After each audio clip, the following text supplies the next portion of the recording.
Welcome to our YouTube channel the future nurse 24।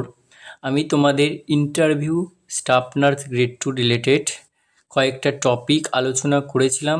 আলোচনা বলতে সেখানে কয়েকটা ফান্ডামেন্টালের বেসিক টপিক যেখান থেকে কোশ্চেন অবশ্যই ধরেই, এবং কিছু কিছু আমি এক্সপ্লেন দুই একটা করে দিয়েছিলাম খুব শর্টে।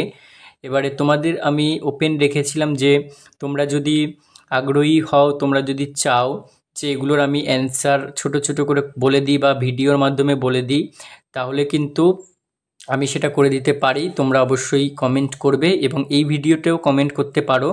আজকের সেশনটা হচ্ছে আমাদের ইন্টারভিউ স্টাফ নার্স গ্রেড 2 এর হচ্ছে ইন্টারভিউ সেট 2 নিয়ে।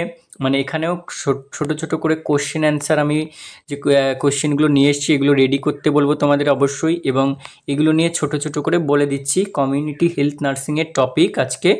এবার এখান থেকে আমি ডিরেক্ট সমস্ত কিছু বলতে গেলে এখন ভিডিওটা লং হয়ে যাবে।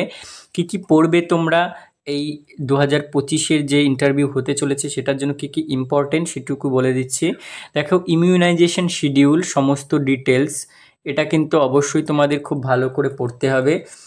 ইমিউনাইজেশন শিডিউল নিয়ে প্রত্যেক বছর কিন্তু কোশ্চেন ধরে ইমিউনাইজেশন শিডিউল। এটা হয়তো তোমাকে পুরোটা মনে রাখতে হবে কিন্তু পুরোটা ধরবে না। এখান থেকে পার্টে পার্টে হয়তো তোমাকে বলতে পারে যে জন্মের সময় কি কি ভ্যাকসিনস বাচ্চাদের দিতে দেখেছো বা দেওয়া হয়ে থাকে, সেটা তোমাকে তখন তার ডোজ, তারপরে যেমন বিসিজি দেওয়া হয়, আর কি দেওয়া হয়, হেপাটাইটিস বি দেওয়া হয়, আর হচ্ছে তোমার বার্থ ডোজ যেটা 0 ডোজ, ওপিবি 0 ডোজ দেওয়া হয়। ঠিক আছে, এইগুলো তোমাকে তখন এগুলোর ডোজ জিজ্ঞেস করতে পারে, রুট জিজ্ঞেস করতে পারে। যেমন ওপিবি 0 ডোজ হচ্ছে ওরালি, বিসিজি ইন্ট্রাডার্মালি এবং হেপাটাইটিস বি ইন্ট্রামাসকুলারলি দেওয়া হয়। এভাবে ছোট ছোট করে তোমাকে পার্টে পার্টে ধরতে পারে। তাহলে ইমিউনাইজেশন শিডিউল নিয়ে একটু ডিটেলসে পড়তে হবে, কোন বছরে কোন মাসে কি কি দেওয়া হয় ভ্যাকসিনেশনস, এবং ইমিউনাইজিং এজেন্টগুলো নিয়ে এবং ইমিউনিটি নিয়ে একটু পড়তে হবে। তারপরে দেখো কোল্ড চেন।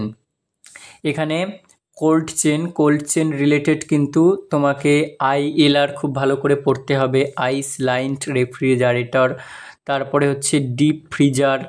নেক্সট হচ্ছে তোমার হচ্ছে ওখানে আরও আরও রয়েছে যেগুলো হচ্ছে বেশ বেশ কয়েকটা চ্যানেল রয়েছে, সেইগুলো পড়তে হবে। ঠিক আছে, তারপরে কোল্ড চেন কাকে বলে, cold chain, reverse cold chain, এগুলো একটু দেখতে হবে। এবং প্রত্যেকটা টেম্পারেচার, ঠিক আছে, আইএলআর, ডিপ ফ্রিজার, এগুলোর টেম্পারেচার জেনে রাখতে হবে। আর তার সাথে হচ্ছে লেভেল অফ প্রিভেনশনে তুমি এখান থেকে তোমাকে ধরতে পারে যে কি কি লেভেল অফ প্রিভেনশন রয়েছে, এবং এই লেভেল অফ প্রিভেনশনে প্রত্যেকটা লেভেলের যে দুটো করে স্পেসিফিক ফাংশন রয়েছে বা একটা কম্পোনেন্ট রয়েছে সেইগুলো তোমাকে ধরতে পারে। যেমন আমি যদি বলি লেভেল অফ প্রিভেনশন কী কী রয়েছে, তোমার হচ্ছে primary level, secondary level, tertiary level. ঠিক আছে, এবার প্রাইমারি লেভেলের যেটা হচ্ছে প্রথম দুটো স্পেসিফিক পয়েন্ট হচ্ছে বা কম্পোনেন্ট হচ্ছে হেলথ প্রমোশন এবং স্পেসিফিক প্রোটেকশন। ঠিক আছে, ঠিক সেই রকম সেকেন্ডারি লেভেল অফ প্রিভেনশনে রয়েছে কি কি রয়েছে, early diagnostic and adequate treatment. ঠিক আছে, এবং টারশিয়ারি প্রিভেনশনে রয়েছে যে ডিসঅ্যাবিলিটি লিমিটেশন এবং রিহ্যাবিলিটেশন। এইভাবে কিন্তু তোমাকে কোশ্চেনগুলো করতে পারে। তারপরে ডিটেলসে একটু জানতে হবে। নেক্সট রয়েছে কমিউনিকেবল ডিজিজ। এটা তো খুবই একটা ভাস্ট টপিক। এখান থেকে তোমাকে যে সমস্ত কমিউনিকেবল ডিজিজগুলো রয়েছে সেগুলোর অবশ্যই কজেটিভ এজেন্ট এবং তার ইনকিউবেশন পিরিয়ড এগুলো কিন্তু খুব ভালো করে পড়ে যেতে হবে। ঠিক আছে, কখন কোথা থেকে কি ধরবে, যেমন কোভিড পিরিয়ডে যে 2021 2020-তে যে কোভিড পিরিয়ডে যখন হয়েছে তখন কিন্তু তোমাকে কোভিড-19 নিয়ে খুবই তখন দেখবে উল্টোপাল্টা কোভিড-19 নিয়ে কোশ্চেন করেছে। ঠিক আছে, তো ওইটা তখন খুব ভাইটাল একটা টপিক ছিল। কিন্তু কমিউনিকেবল ডিজিজ নিয়ে তোমার smallpox, chicken pox, measles, rubella, mumps, influenza, DPT, polio, cholera, various types of worm borne disease, এইগুলো কিন্তু একটু ডিটেলসে পড়ে যেতে হবে। এরপরে দেখো এনসিডি। এনসিডি নিয়ে কী কী না, নন কমিউনিকেবল ডিজিজ নিয়ে তোমাকে diabetes mellitus, cancer, hyper tension, আরও কিছু কিছু এনসিডি রয়েছে, হার্ট ডিজিজ যেগুলো রয়েছে সেগুলো কিন্তু তোমার পড়ে যেতে হবে, সমস্ত রকমের হার্ট ডিজিজগুলো পড়ে যেতে হবে। এখানে তোমাকে ডায়াবেটিস মেলিটাস নিয়ে কী কী টেস্ট করা হয়, ডায়াবেটিস মেলিটাসের ফিচার্স কী কী, তারপরে ইনসুলিন নিয়ে, ঠিক আছে, এগুলো তোমাকে একটু পড়ে যেতে হবে ভালো করে। ক্যান্সার, ক্যান্সার থেকে ক্যান্সার কাকে বলে, ক্যান্সারের ওয়ার্নিং সাইন্স কী কী, radiotherapy, chemotherapy, side effects of chemotherapy, types of cancer, ঠিক আছে, ব্রেস্ট ক্যান্সার নিয়ে, সার্ভাইকাল ক্যান্সার নিয়ে একটু বেশি জেনে যেতে হবে। এবং এইচটিএন বা হাইপার টেনশন তো রয়েইছে, হাইপার টেনশনের ড্যাশ ডায়েট, হাইপার টেনশন কিছু অ্যান্টি হাইপারটেনসিভ ড্রাগস, তারপরে হাইপার টেনশনের যে প্রি হাইপারটেনসিভ, পোস্ট হাইপারটেনসিভ যে রেঞ্জগুলো, এগুলো একটু জেনে যেতে হবে। নেম অফ কোভিড ভ্যাকসিন, বললাম যে তোমাকে কোভিড ভ্যাকসিনের পিরিয়ডে কিন্তু কোভিড ভ্যাকসিন নিয়ে খুব বেশি কোশ্চেন ধরেছে। এয়ার ওয়াটার বোন ডিজিজ, বিভিন্ন বোন যে টাইপসের ডিজিজগুলো আছে, এয়ারবোন ডিজিজ তোমাকে কয়েকটা উদাহরণ ধরতে বলে, দিতে বলতে পারে, ওয়াটার বোন ডিজিজের কিছু কিছু উদাহরণ দিতে বলতে পারে, ঠিক আছে, এইগুলো একটু কেয়ারফুলি কনসিয়াসলি অ্যান্সার দিতে কিন্তু তখন হবে। এরপরে দেখো নাও, এরপর হচ্ছে ডটস রেজিমেন। আচ্ছা, ডটসের ফুল ফর্ম তোমরা এখানে লিখে দেবে, ডটসের ফুল ফর্ম যে যে জানো এখানে কমেন্ট করে দেবে, তাহলে আমি একটা করে লাভ রিয়াক্ট দিয়ে দেবো, আর ঠিক হলে অবশ্যই একটা তোমাদের রিপ্লাই দিয়ে দেবো। তো ডটস রেজিমেন্টটা এটা কিন্তু একটা ইন্টারন্যাশনাল টিউবারকিউলোসিস একটা ট্রিটমেন্ট প্রোটোকল, ঠিক আছে, ডটসটা। এবং আরও একটা যেটা রয়েছে সেটা তোমরা আশা করি জানো সবাই, RNTCP, revised national tuberculosis control programme, এটা কিন্তু ন্যাশনাল, আর ডটসটা হচ্ছে ইন্টারন্যাশনাল। আচ্ছা, ডটস রেজিমেন্টগুলো পড়তে হবে একটু, কখনো কোশ্চেন ধরে বসতে পারে। হেলথ নিয়ে, হেলথের ডেফিনিশন, WHO দেওয়ার যে হেলথের ডেফিনিশন ভালো করে মুখস্থ করে রাখবে, বুঝে বুঝে মুখস্থ করে রাখবে, কোনো অসুবিধা নেই। ফ্যামিলি প্ল্যানিং নিয়ে যখন তখন যে কোনো কোশ্চেন করতে পারে। ফ্যামিলি প্ল্যানিংয়ের বাস্কেট অফ চয়েস, তুমি একটা মাদারকে ধরো, একটা নিউ ম্যারেজ কোনো ওম্যান হোক, আর একটা দুটো বেবি আছে, তারপরে সেই যে সমস্ত ওয়াইফ বা যে সমস্ত ওম্যান আসুক, তাদেরকে তুমি বাস্কেট অফ চয়েস কী করে বোঝাবে, সেইটা নিয়ে তোমাকে পড়তে হবে বা সেভাবে অ্যান্সার করতে হবে। MCH কেয়ার অর্থাৎ maternal and child health care নিয়ে তোমাকে একটু দেখে যেতে হবে, MCH মাদার এবং চাইল্ড নিউবর্নদের কী কী হচ্ছে কেয়ার প্রোভাইড করা হয়ে থাকে, কী কী কেয়ার বান্ডিল থাকে। PEM অর্থাৎ প্রোটিন এনার্জি ম্যালনিউট্রিশন নিয়ে তোমাকে, এটা এখানে যে দুটো টাইপস হয়, কোয়াশিওরকর এবং যে ম্যারাসমাস, ঠিক আছে, এই দুটো টাইপসের ডিফারেন্স, এই দুটো টাইপস ডিফারেন্স পড়লেই পুরোটা জানা হয়ে যাবে। আশা করি এইভাবে একটু নিজেরা হেলথ স্ট্র্যাটেজি কাজে লাগিয়ে করবে। হেলথ সেন্টারগুলো, যারা CHO আছো, যারা আছে NUHM-এ পোস্টিং রয়েছে, সেখান থেকে যারা এক্সপিরিয়েন্স গ্যাদার করছো, তাদের ক্ষেত্রে এই আশা NHM হেলথ সেন্টার মানে পুরো কমিউনিটি টপিকটাই তাদের হচ্ছে পুরো ভালো করে পড়ে যেতে হবে। এবং তার সাথে কমিউনিটি হেলথ অফিসার রিলেটেড যা যা কাজ করতে তোমরা, সেইগুলো রিলেটেড পড়বে, মানে সেটার এক্সপিরিয়েন্স তোমরা অবশ্যই ভালো করে দেখে যাবে, মানে এক্সপিরিয়েন্স রিলেটেড ধরবে ওখানে, ঠিক আছে।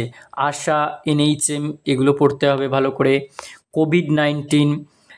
কোভিড-19টা তো বারে বারে তোমাদেরকে বলছি যে এখনও যেহেতু কোভিড এর প্রকোপ কিন্তু আবার কোথাও দেখা যাচ্ছে, কোভিড নিয়ে কথা উঠছে, সেই জন্য কোভিড-19টাকে একদম কিন্তু নেগলেক্ট করবে না, এটাকেও কোভিড-19 থেকেও কিন্তু কোশ্চেন যখন তখন করতে পারে।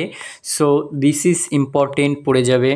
তারপরে দেখো অল ডে অবজার্ভড ইন কমিউনিটিতে যে সমস্ত ডেগুলো অবজার্ভ করা হয়, যেমন এখন ধরো ডিসেম্বর জানুয়ারির দিকে যদি হয়, তোমাকে সেই টাইমটার যে সমস্ত ডেগুলো রয়েছে দেখে যেতে হবে। আর যখন তখন যে কোনো ডে কমিউনিটি ধরতে পারে, ঠিক আছে, সেইগুলো একটু মনে রাখতে হবে। এবং সিএইচও ডিটেলসে অবশ্যই পড়ে যেতে হবে। যারা সিএইচও থেকে বিলং করছো বললাম, তাদেরকে তো জানতেই হবে সিএইচওগুলো কোথা থেকে কী ধরতে পারে। ট্রান্সমিশন অফ ডিজিজ, একটা ডিজিজ কীভাবে ট্রান্সমিট হয়, রুট অফ এন্ট্রি, ঠিক আছে, transmission, route of entry, portal of entry, portal of exit, এগুলো জানতে হবে। Growth chart, road to health chart এবং প্রাইমারি হেলথ কেয়ার, এইগুলো আমার ইম্পর্টেন্ট আশা করি মনে হয়েছে। এবং এরকম ইম্পর্টেন্ট আরও কিছু টপিক আছে যেগুলো হয়তো আমি এখানে কভার করতে পারিনি, বা সেগুলো আশা করি অন্য একটা ভিডিওতে বলে দেব। তো আগে তোমরা কয়েকটা এগুলোই রেডি করো। এগুলো নিয়ে আমি যদি বলো ভিডিও নিয়ে আসবো, এক একটা টপিক নিয়ে হোক বা কিছু কিছু টপিক নিয়ে হোক ভিডিও নিয়ে আসবো। তোমাদের সাপোর্ট যদি পাই তবেই নিয়ে আসতে পারবো। এবং যদি তোমরা আমাদের ইন্টারভিউ কোচিং ব্যাচে যদি জয়েন করতে চাও, যে কিভাবে কি পড়ানো হবে, ঠিক আছে, সেখানে আমরা ইন্টারভিউ কোচিংয়ে আমাদের সাথে কিন্তু অলরেডি যে সমস্ত ফ্যাকাল্টিরা যুক্ত আছে তারা অলরেডি ইন্টারভিউ কন্ডাক্ট করেছে স্বাস্থ্য ভবন বোর্ড থেকে। এখানে দেখে নাও, আমি তোমাদের ইন্টারভিউ ডিটেলসটা একটু এখানে জানিয়ে দিচ্ছি। প্রথমত ইন্টারভিউটা আমাদের শুরু হয়েছে ইন্টারভিউ ব্যাচটা শুরু হয়েছে 25 আগস্ট থেকে। এবং এই ব্যাচে কিন্তু অলরেডি 135 স্টুডেন্ট কিন্তু জয়েন হয়েছে। এবং সেই সাথে তোমাদের ক্লাসগুলো আমাদের এখনও অনলাইনেই সমস্ত হয়, অ্যাপের মাধ্যমে হয়। এবং এখানে যে সমস্ত ক্লাসগুলো যারা কন্ডাক্ট করে ফিডব্যাকও তোমাদের সাথে শেয়ার করেছে, আগের ভিডিওতে দেখে নেবে। আর এই সমস্ত যে স্টুডেন্ট, যারা স্টুডেন্ট টিচার অ্যাসোসিয়েশন কিন্তু খুবই ভালো। সেখানে তোমরা ডাউট, যে কোনো লাইভ ক্লাস করলে ডাউট জেনে যেতে পারছো, ডাউট কিছু থাকলে জেনে যেতে পারছো। এবং রেকর্ডেড ক্লাসও পেয়ে যাবে, যদি কেউ লাইভ ক্লাস জয়েন করতে না পারো রেকর্ড অ্যাভেলেবেল পেয়ে যাবে। এবং কোর্স ফিটা হচ্ছে খুবই কমই রেখেছি আমরা, যে এখান থেকে আগস্ট থেকে ডিসেম্বর পর্যন্ত ব্যাচটা চলবে। সেই ক্ষেত্রে 1000 অনলি ওয়ান টাইম পেমেন্ট, কিন্তু 1000 দিয়ে তোমাদের ব্যাচটাকে এনরোল করে নিতে হবে। 1000 কিন্তু মাত্র কোর্স ফি রয়েছে। এবারে তোমরা যদি ডিটেলসে আরও জানতে চাও এই ব্যাচটা সম্বন্ধে, বা একবারে ডিরেক্ট অ্যাডমিশন হতে চাও, তাহলে আমি একটা নাম্বার বলছি, এই নাম্বারে তুমি কন্ট্যাক্ট করতে পারো, আমাকে ডিরেক্ট ফোন করতে পারো, কোনো অসুবিধা নেই। এখানে আমি নাম্বারটা দিয়ে দিচ্ছি 8918484026, এই নাম্বারে আমার সাথে কন্ট্যাক্ট করো। আশা করি তোমাদের সমস্ত কিছু বুঝিয়ে দিতে পারবো, যে তোমরা যখন আরও কিছু ব্যাচ রয়েছে ইন্টারভিউ ব্যাচ ছাড়া, RRB, post basic BSc nursing, তারপরে সিএইচওর ব্যাচ লঞ্চ করব, তারপরে জেইপি বিএনএ টেস্ট সিরিজের ব্যাচ, এরকম কিন্তু আরও চালু রয়েছে। তোমরা চাইলে এই নাম্বারে কন্ট্যাক্ট করো। এবং যদি কেউ ব্যাচ নিতে চাও খুব তাড়াতাড়ি জয়েন করে যাও, কারণ ব্যাচগুলো অলরেডি স্টার্ট হয়ে গেছে।